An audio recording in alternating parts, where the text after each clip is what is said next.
Bar 46, it's a tough one. So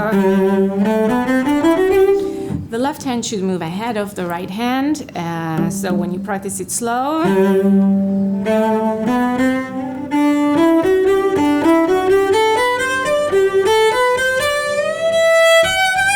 so as you see, when I change positions, my left hand always moves on the old bow. So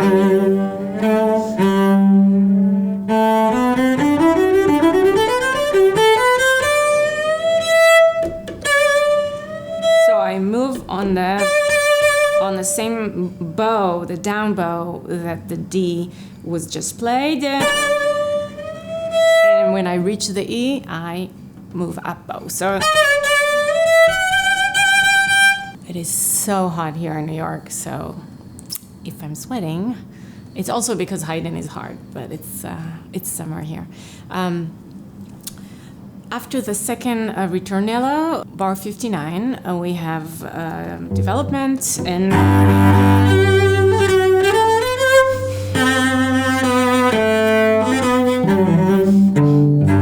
so if we compare this to the very beginning, we have F, F, but here the C jumps down an octave. So I like showing it, the C, the high C is catapulting us to the low C. That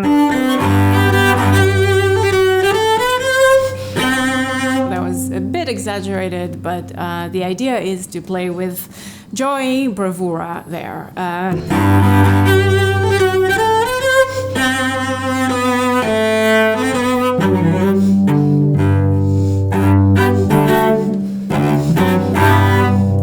You might want to break your chords differently so it's not repetitive. That's a little machine-like. That's also a little repetitive, so perhaps break one and not the other. Or faster break on the second chord. And here it's a little naughty. Instead of we have it's fun. It's has humor. Let's see if you can make it sound light with charm and not so. Uplifted. And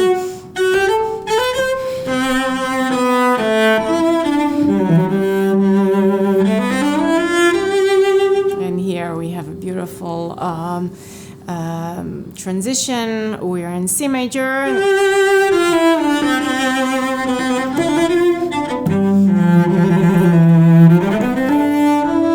And here we are in A minor. So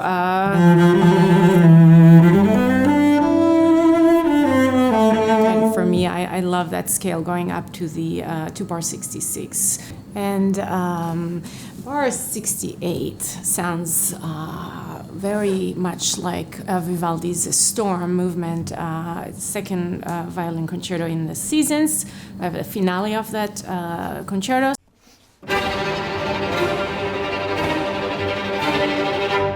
So here,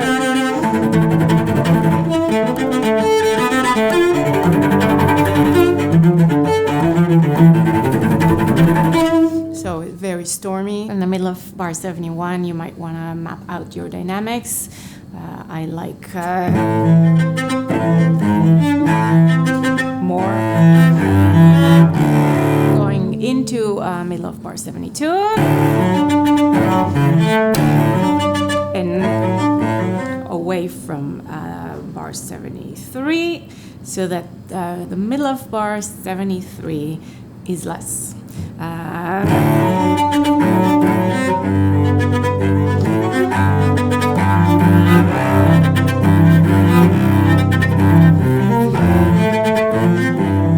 And I like preparing bar 76 by diminuendoing,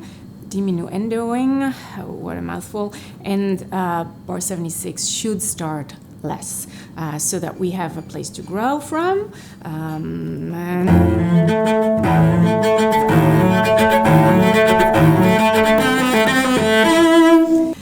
So let's talk about practicing this passage here, starting bar 71, middle of bar 71. So we try to play these three in a slur as clearly as we can without mushing them together, and we want to hear each and every note. So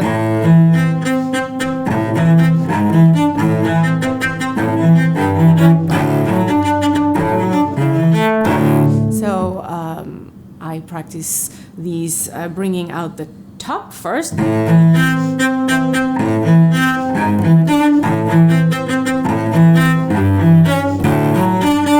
As you see, I bring the,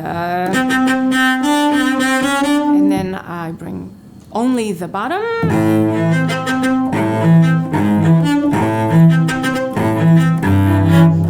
So,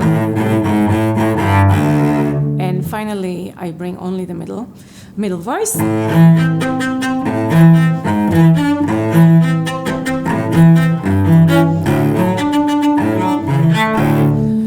When you play it in tempo, notice which of the three voices tends to be muffled, and perhaps you want to work on bringing that voice out. I think the outer voice are more interesting and more important.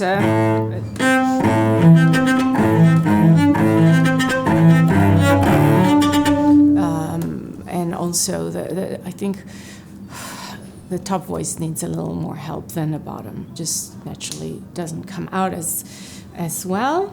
In bar 75, I like changing position for clarity. So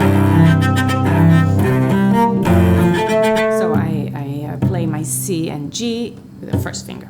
Bar 78, we accompany the orchestra, and let me play one before.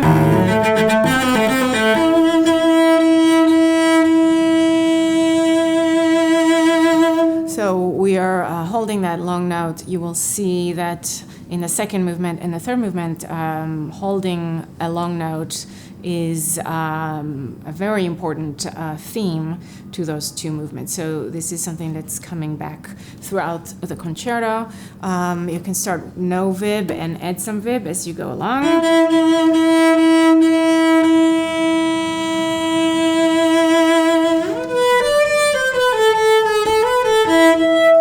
If we look back at the score in bar 15, you will see that the oboes have a similar long note held, a pedal point. Here again, the left hand should move ahead of the right hand. So the E moves on the down bow and hits the B as we hit the up bow. In bars 79 and 80, let's look for ways to differentiate the repetition again.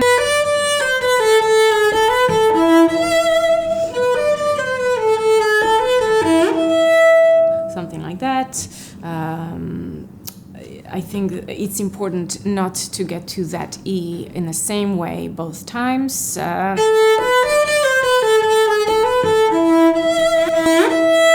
I like here again shifting on the old bow, otherwise the shift becomes too aggressive. This is just a different way of pronouncing this octave. So bar 85, the easy, safe way is to cross strings both times.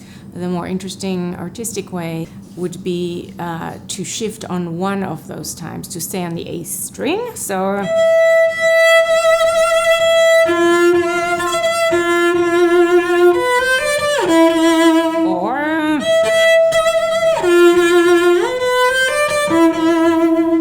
either way, I think that really adds a lot.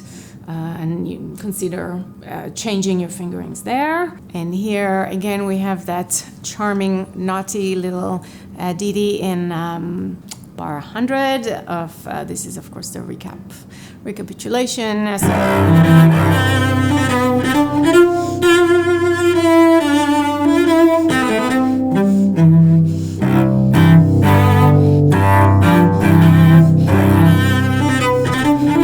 So up, bar 119. Let's experiment with adding gestures with the slur. So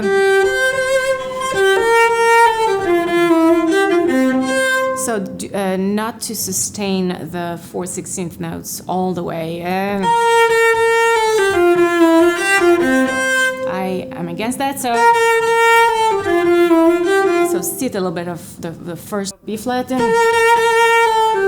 I still played with Baroque bows back in Haydn's day, and the Baroque bow was heavier at the frog and lighter at the tip.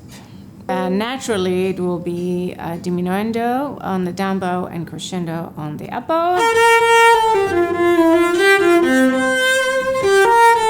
The cadenza, I play the cadenza that was added, handwritten in the parts, not by Haydn probably, but if you are courageous and artistically inclined, I would highly encourage you to write your own cadenza.